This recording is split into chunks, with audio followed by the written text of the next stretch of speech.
Lesson 47, graphing functions. First, we want to go through what a function is. Function is just a rule that pairs one output with each input. So if you take a look at this example here, this picture, you have a machine here called the function.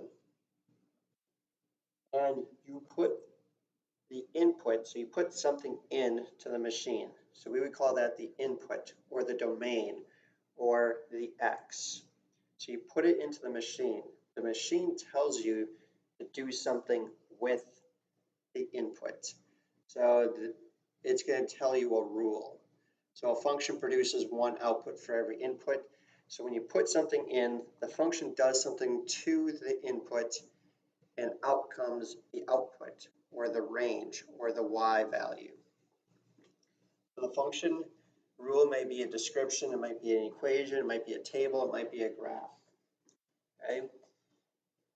Next vocabulary word is domain. That's just the set of all input numbers. So what are you putting into the function? So your X values. The range is the set of output numbers, your Y values. So you can't find the range unless you have your domain. Okay, so you got to put something in for the machine to give you something out. And then a continuous function is just a line with no gaps or jumps. And then direct proportion has constant slope and they go through the origin. So let's take a look at an example here. The sign below describes a function, a rule that relates hours parked to dollars charged. What is the domain and what is the range? So here we have, it says parking, $1 for the first hour, $2 for each additional hour or part thereof. $15 maximum. The lot opens at 6 a.m. to 10 p.m. No overnight parking. So if we were to graph this, we would just go, we'll label our axes. So our x-axis, this would be 1, 2, 3, 4, 5, 6, 7, 8, 9. Then this would be 1, 2, 3, 4, 5, 6, 7, 8, 9, and so on. Now for the first hour, it says you pay $1. So we would have a circle here for the first hour.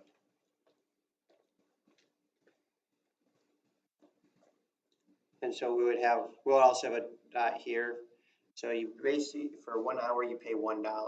For every hour after it, you have to pay $2 for each hour. So if I go up 2, so there you'd pay $3 for 2 hours, and then you go up 2 more. Then you go for 3 hours, you'd have to pay $5.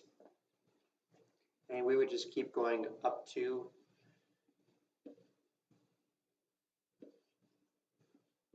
and it just keep going that way. You'll notice that our graph does not have a straight line. We cannot connect all the points because this is not a continuous graph. Now to answer our questions, what is the domain?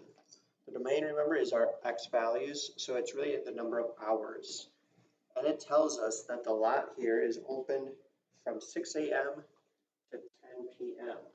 So if we want to find out what are all the possible X values that you can have for this particular problem, the domain would be 0 to 16, because it can be anywhere from 0 hours to 16 hours. The maximum is 16 hours because the lot closes at 10 p.m.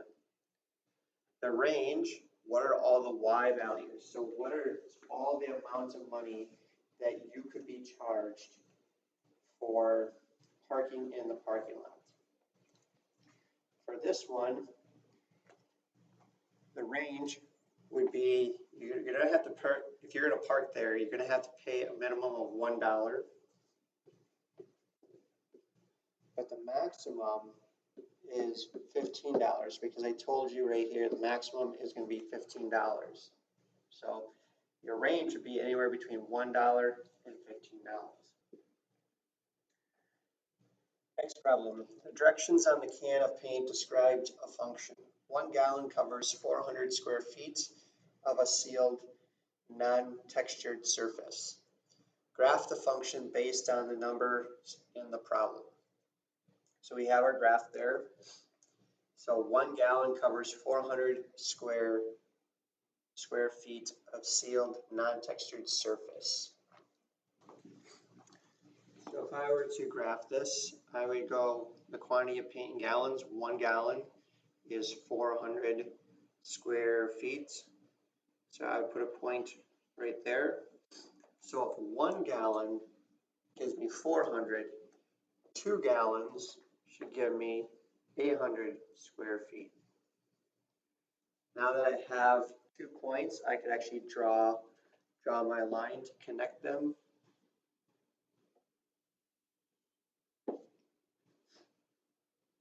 And so that would be the graph and the function based on the numbers in there.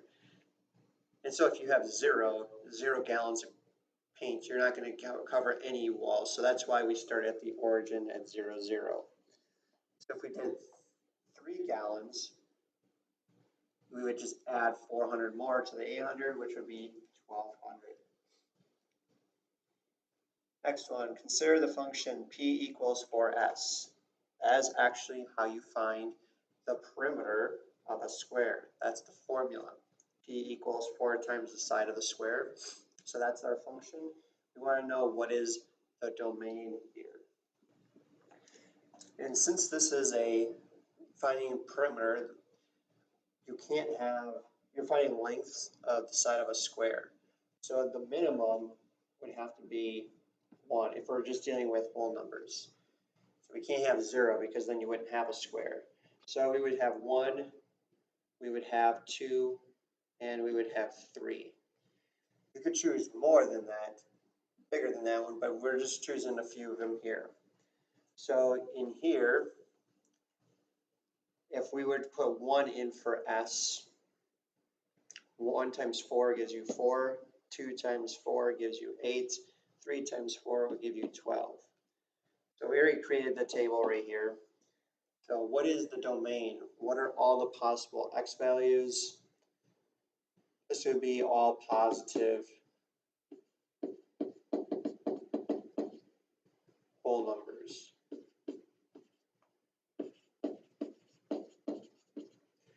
And then what is the range? All the range for this one.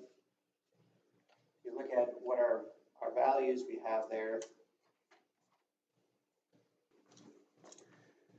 we can have any positive real number. So I'm going to change this for the domain instead of whole numbers because maybe you have a fraction. That would also work. So we would just say all real numbers, positive real numbers. And the same thing would be for the range. Range would be all positive real numbers.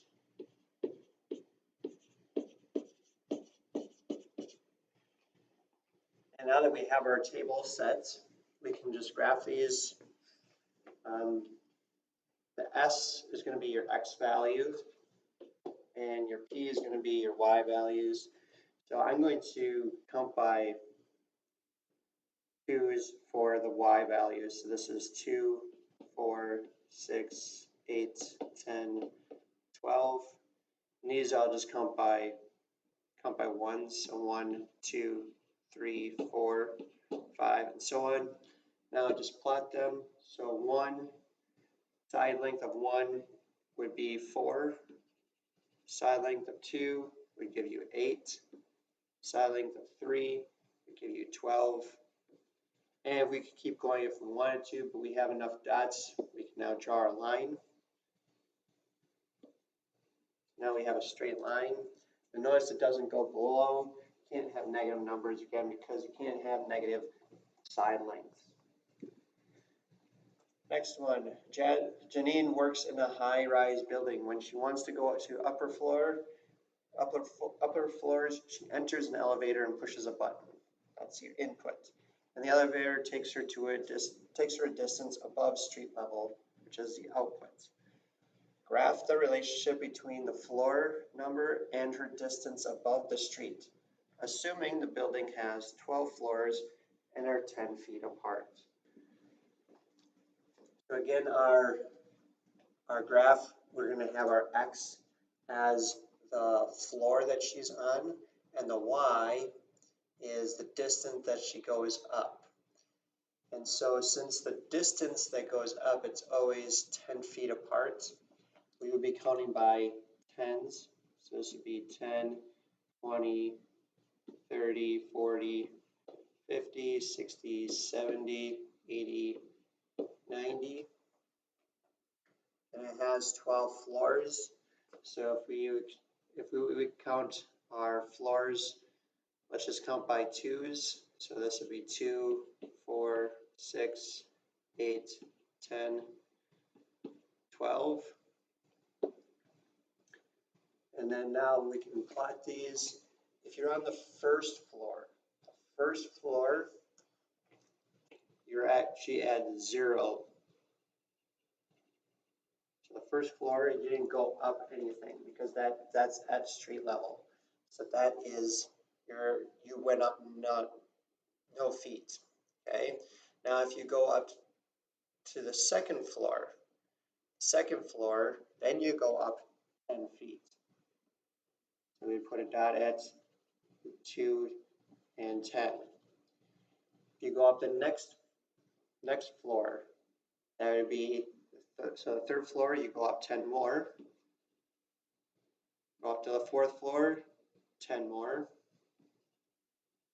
Fifth floor, 10 more. Go up to the sixth floor, 10 more. Seventh floor, 10 more. Eighth floor, you go at 10 more. And you can see it just keeps going. So our graph would just keep going up like this. That would be our graph to show the distance you would travel for each floor that you go up in the elevator. And the final question here. An online auction service charges a 30-cent listing fee plus 6% of the selling price for items up to $25. The total service charge, C, is a function of the selling price, P, of an item.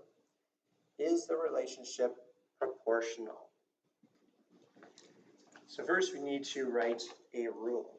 So the total service charge, so C, equals, it says 30 cents. So I'm going to put 0.30 for 30 cents plus, it says plus 6%.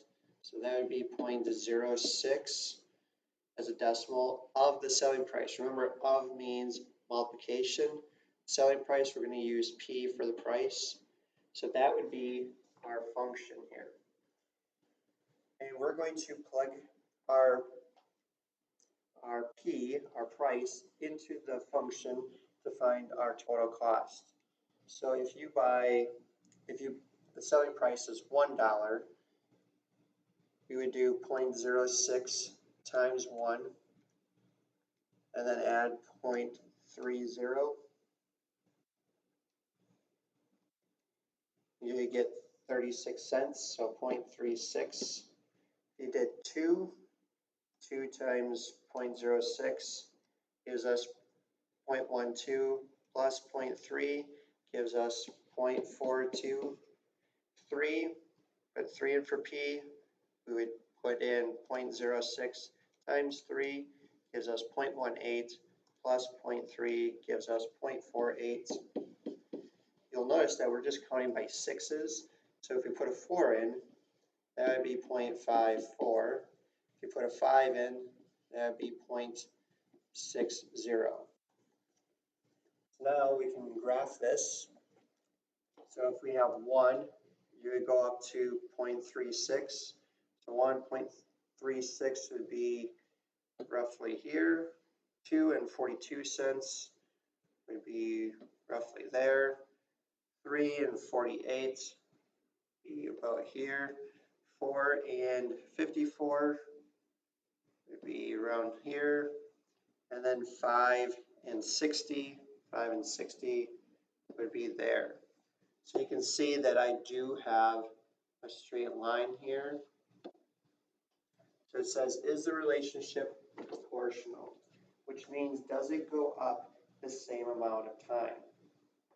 And another way we can determine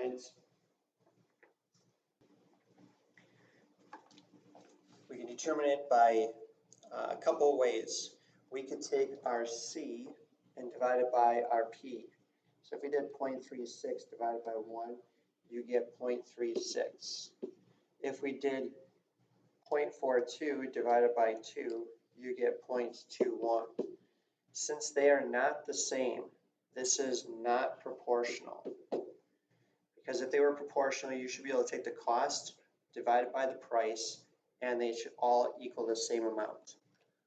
Also, because it does not, our graph does not cross through the origin, because it doesn't cross at 0, 0, it is not proportional. If it does cross at 0, 0, then it would be proportional. So that is our lesson today on graphing functions.